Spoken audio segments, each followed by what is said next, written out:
લોકસભા 2024ની ચૂંટણીને લઈને હાલ તમામ પાર્ટીઓ જનતાના મનમાં સ્થાન મેળવવા માટે અને તેમને રીઝવવા માટે જોર અજમાવી રહી છે. કોંગ્રેસ અને આમ આદમી પાર્ટીનું ગઠબંધન થઈ ગયું છે અને 26માંથી 2 સીટ આપને ફાળવી દેવામાં આવી છે. તો આ તરફ ભાજપે લોકસભામાં તેમના ઉમેદવાર કોણ હશે તે માટેની સેન્સ પ્રક્રિયા પણ શરૂ કરી દીધી છે. ઉલ્લેખનીય છે કે હાલ ગાંધીનગર બેઠક પરથી કોઈએ દાવેદારી નોંધાવી નથી. હાલ તો ભાજપ દ્વારા નક્કી કરાયેલા ચૂંટણીના નિરીક્ષકો દરેક બેઠક પર જઈને સેન્સ પ્રક્રિયા કરી રહ્યા છે. જોકે આ વચ્ચે એવા સમાચાર સામે આવ્યા છે કે ભાજપની ગાંધીનગર બેઠક પર જ એક એવી બેઠક છે જ્યાં કોઈએ દાવેદારી નોંધાવી નથી. માટે અહીંથી કેન્દ્રીય ગૃહમંત્રી અમિત શાહનું નામ નક્કી માનવામાં આવી રહ્યું છે. આમ ગાંધીનગરની એક બેઠકને બાદ કરતા અન્ય 25 બેઠકો માટે કુલ 450 જેટલા ઉમેદવારોએ દાવેદારી નોંધાવી હોવાનું સામે આવ્યું છે. ટૂંક સમયમાં ગુજરાત ભાજપ લોકસભાના ઉમેદવારો કેટલાક નામો જાહેર કરી શકે છે.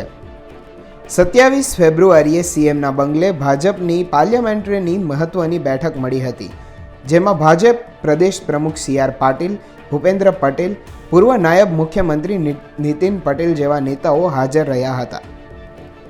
450 દાવેદારોમાં મોટાભાગની બેઠકો પર 25 કરતાં વધુ હોદ્દેદારો છે. આ બેઠક અંગે CR પાટીલે જણાવ્યું હતું કે દરેક બેઠકના 3 નામ અમે દિલ્હી મોકલીશું અને જો જરૂર પડશે તો વધુ ઉમેદવારોના નામ પણ મોકલવામાં આવશે અને ત્યારબાદ કયા ઉમેદવારને ટિકિટ આપવી તેનો નિર્ણય દિલ્હીની પાર્લામેન્ટરી બોર્ડ કરશે. પાટીલના જણાવ્યા અનુસાર આ વખતે ભારતીય જનતા પાર્ટી વધુ ફોકસ મહિલા ઉમેદવારો પર કરી રહી છે.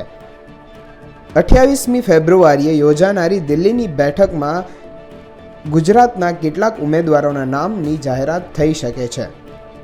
અમુક રાજકીય નિષ્ણાંતોના જણાવ્યા પ્રમાણે કેન્દ્રીય ગૃહમંત્રી અમિત શાહ, પ્રદેશ પ્રમુખ CR પાટીલને બાદ કરતા મોટા ભાગના સાંસદોનું પત્તું કપાઈ શકે એમ છે. જોકે હાલ તો આ બધી ચર્ચાઓ છે. પાર્ટી હાઈકમાન્ડ શું નિર્ણય લે છે તે જોવાનું રહ્યું. બ્યુરો રિપોર્ટ, ગુજરાત તક.